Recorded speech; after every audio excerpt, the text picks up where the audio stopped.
तो पिछले 3 दिनों से लगातार हो रही भारी बारिश ने गुजरात, तेलंगाना और जम्मू कश्मीर समेत कई इलाकों में हालात बेहद ही गंभीर कर दिए हैं। गुजरात के चौरस, बाकुतरा और सांतलपुर में बाढ़ जैसे हालात बन गए हैं, तो कच्छ और बनासकांठा क्षेत्र में 24 घंटे के भीतर 300 से 400 मिलीमीटर तक बारिश ने खेतों और गांवों को पूरी तरह जलमग्न कर दिया। सड़कों पर पानी लहरों की तरह बह रहा है। खासकर बनासकांठा के सुईगाम नदाबेट राजमार्ग पर हालात बेहद ही खतरनाक बने हुए हैं।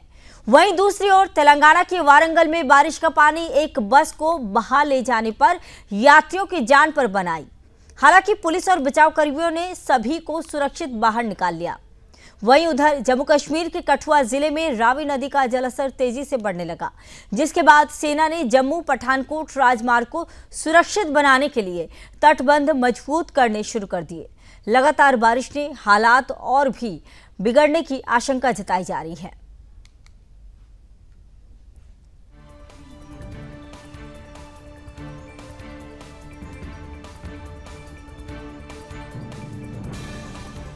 तो बारिश की वजह से लगातार जो है कई राज्यों में बाढ़ की स्थिति बनी हुई है।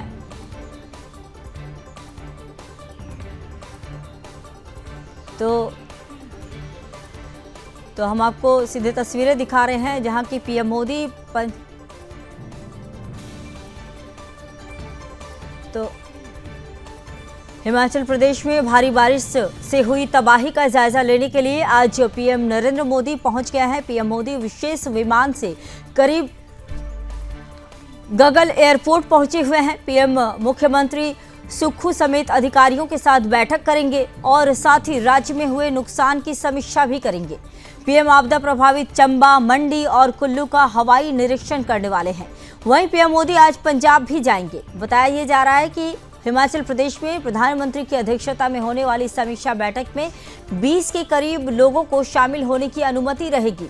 पीएम के दौरे को लेकर सुरक्षा के कड़े इंतजाम किए गए हैं। हिमाचल पुलिस के करीब 400 जवान सुरक्षा के लिए जगह जगह तैनात हैं। ड्रोन से भी पूरे इलाके पर नजर रखी जा रही है। पीएम के दौरे को देखते हुए कांगड़ा जिला नो फ्लाई जोन कर दिया गया है। हिमाचल के बाद पीएम मोदी बाढ़ पीड़ितों का दर्द समझने और स्थिति का जायजा लेने के लिए पंजाब पहुंचेंगे।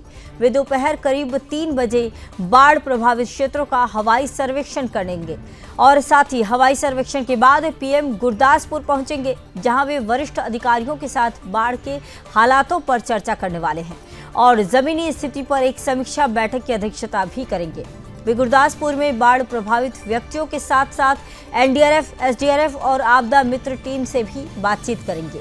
पीएम के इस दौरे का मकसद इस कठिन समय में पंजाब के लोगों की सहायता के लिए राहत और पुनर्वास प्रयासों की बारीकी से निगरानी करना है। पंजाब सरकार ने प्रधानमंत्री मोदी से 20,000 करोड़ के अंतिम राहत पैकेज की मांग की है।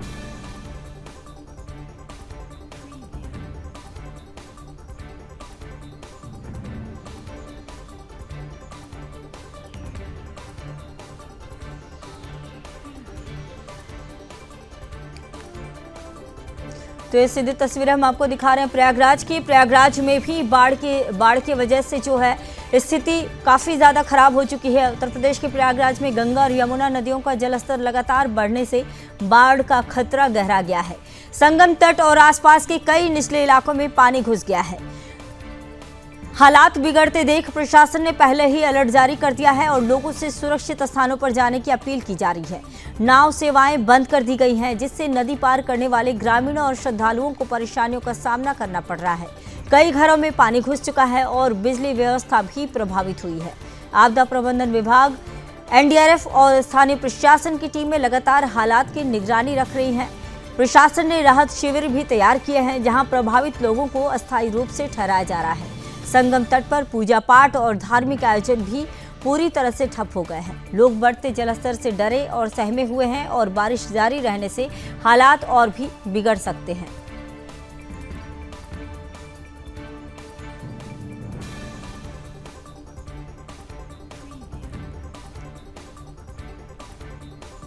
अगली तस्वीर आपको आगरा से दिखा रहे हैं। आगरा में यमुना नदी का जलस्तर खतरनाक स्तर पर पहुंच गया है। तेजो महालय और उसके आसपास का क्षेत्र पूरी तरह से जलमग्न हो गया है। निचले इलाकों में रहने वाले लोग अपने घरों से बाहर निकलने को मजबूर हैं। कई मकानों में पानी भर जाने से स्थानीय लोगों की जिंदगी अस्त व्यस्त हो गई है। ऐतिहासिक धरोहरों के आसपास पानी जमा होने की वजह से पुरातत्व विभाग भी चिंतित है, क्योंकि लंबे समय तक जलभराव धरोहरों की संरचना को नुकसान पहुंचा सकता है। स्थानीय लोग प्रशासन से मदद की गुहार लगा रहे हैं। नगर निगम ने राहत कार्य शुरू किए हैं, लेकिन लगातार बढ़ते जलस्तर से हालात पर काबू पाना मुश्किल हो रहा है।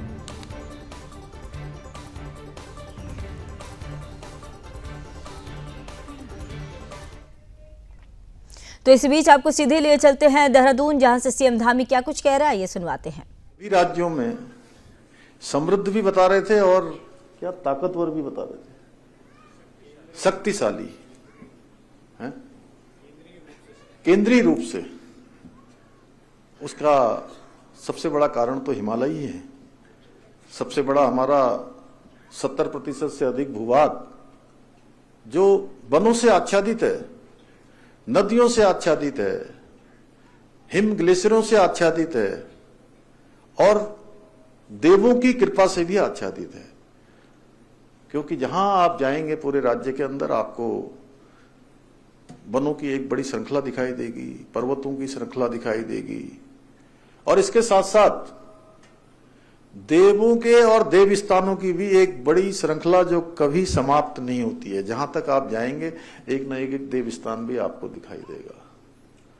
तो जहां इतनी प्रकृति के द्वारा दिए हुए इतने सारे उपहार हों, प्रकृति द्वारा प्रदत्त इतना आशीर्वाद हो, तो सच में मैं आपकी बात को मान लेता हूं कि हम सब, मैं अकेला नहीं, हम सब पूरे देश के अंदर सबसे समृद्ध और सबसे शक्तिशाली लोगों में से है। देवभूमि उत्तराखंड का एक एक जन, जो केवल आपने मुझे उद्धृत किया है, मैं ये हर एक उत्तराखंड वासी को उद्धृत करता हूं, हर एक हिमालय वासी को उद्धृत करता हूं।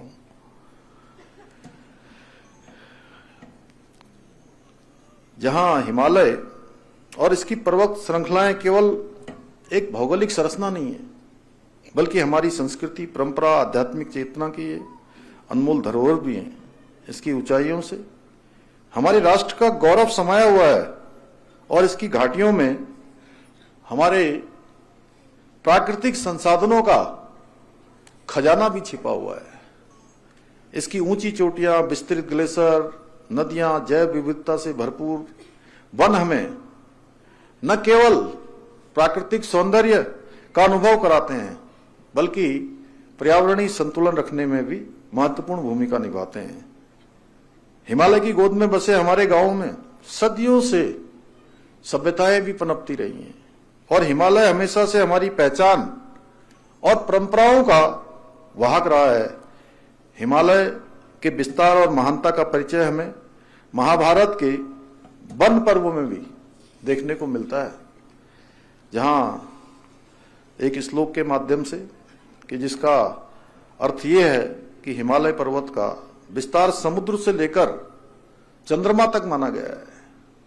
देवताओं ने इसे अपना सदन बनाया है और वे सदा यहां निवास करते हैं। भाइयों बहनों, हिमालय केवल हमारी परंपरा और संस्कृति का हिस्सा नहीं है, बल्कि विज्ञान की दृष्टि से भी यह अत्यंत महत्वपूर्ण है।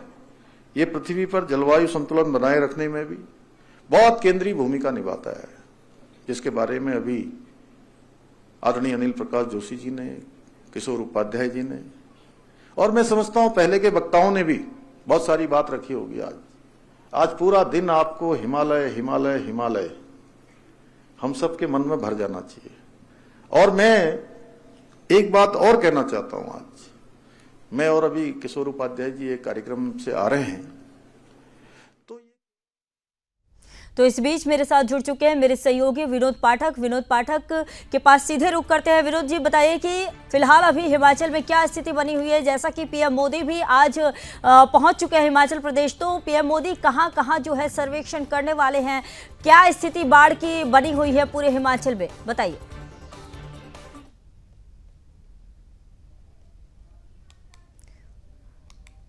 विनोद जी, आपको आवाज आ रही है?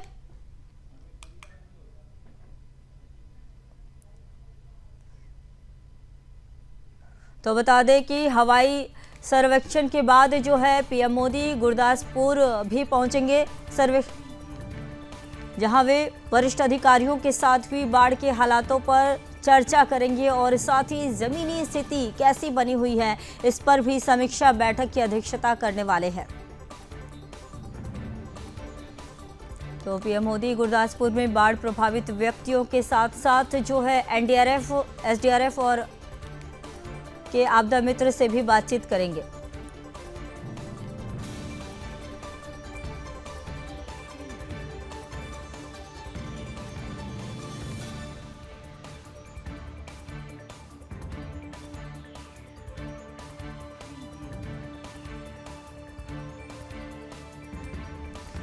तो अगली तस्वीरें हम आपको आगरा से दिखा रहे हैं। आगरा में यमुना किनारे बने लक्ष्मी मंदिर के पास भी बड़ा हादसा हो गया। लगातार बारिश और बाढ़ के दबाव से मंदिर की दीवार अचानक ढह गई। घटना के समय कई लोग वहां मौजूद थे, जिनमें से कुछ तेज बहाव में बह गए। हादसे की जानकारी मिलते ही प्रशासन हरकत में आई और एनडीआरएफ तथा स्थानीय गोताखोरों की मदद से टीम मौके पर पहुंची। राहत और बचाव कार्य युद्धस्तर पर चलाया जा रहा है। कई लोगों को सुरक्षित बाहर निकाला गया, लेकिन अभी भी कुछ लोग लापता बताए जा रहे हैं। हादसे के बाद स्थानीय लोगों में दहशत का माहौल है। प्रशासन ने आसपास के लोगों को सुरक्षित स्थानों पर जाने का निर्देश दे दिया है। लगातार बारिश की वजह से बचाव कार्य में दिक्कतें आ रही हैं। इस घटना ने बाढ़ प्रभावित इलाकों की भयावह स्थिति को उजागर कर दिया है।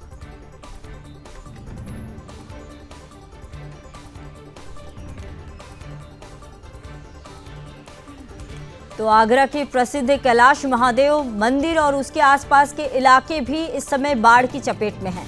यमुना नदी के जलस्तर में हो रही बढ़ोतरी ने मंदिर परिसर को पूरी तरह जलमग्न कर दिया है। श्रद्धालु और स्थानीय लोग मंदिर तक पहुंचने में असमर्थ हो गए हैं। आसपास के रिहायशी इलाकों में पानी घुसने की वजह से लोग घर छोड़ने को मजबूर हैं। कई मकान पानी में डूब गए हैं और लोग अपनी जिंदगी बचाने के लिए सुरक्षित जगहों की तलाश में हैं। नगर निगम और प्रशासन की टीमें नावों के जरिए राहत सामग्री पहुंचा रही है। बाढ़ की वजह से मंदिर की नियमित पूजा अर्चना भी बाधित हो गई है। लोगों का कहना है कि पिछले कई सालों में उन्होंने इतनी भयावह स्थिति पहली बार देखी है। हालात को देखते हुए प्रशासन ने इलाके में अलर्ट घोषित कर दिया है।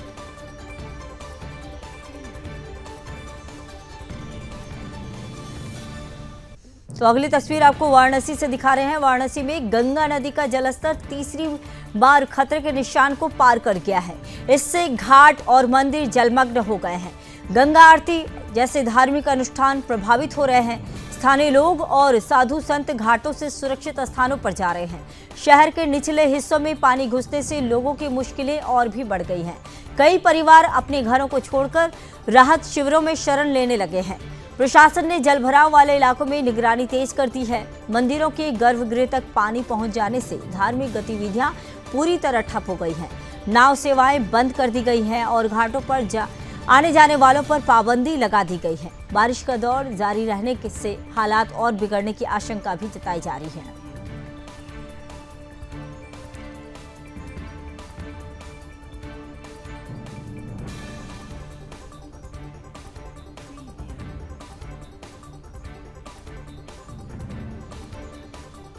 अगली तस्वीर आपको गुजरात से दिखा रहे हैं। गुजरात में लगातार बारिश के बाद साबरमती नदी उफान पर है। जलस्तर इतना बढ़ गया है कि खेड़ा धोलका राजमार्ग पूरी तरह जलमग्न हो गया है।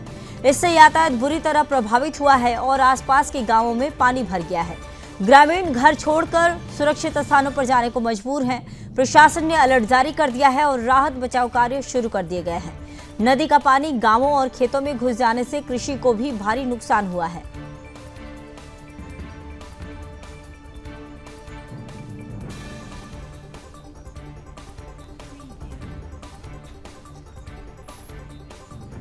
तो कई जगह जो है बिजली और पेयजल की आपूर्ति भी इस दौरान बाधित हो रही है। एनडीआरएफ की टीमें नावों के जरिए लोगों को निकाल रही है। तो जगह जगह जो है पूरे राज्य भर में बारिश ने लोगों का जनजीवन अस्त व्यस्त कर रखा है। लेकिन इस बीच प्रशासन भी पूरी मुस्तैदी के साथ हर जगह बनी हुई है। और इस बारिश की वजह से जिस तरह से बाढ़ आ रहे हैं, इससे सिर्फ इंसानों की जिंदगी नहीं बल्कि पशुओं की जिंदगी पर भी काफ़ी ज़्यादा असर पड़ा है। कई जगह जो है नदी नाले भरने की वजह से लोगों के घरों में भी पानी घुस चुका है। लोग घरों को छोड़कर ऊंचे स्थान पर जा रहे हैं। तो बाढ़ बारिश की वजह से पूरे देश भर में अलग अलग राज्यों में लोगों को काफ़ी परेशानी हो रही है।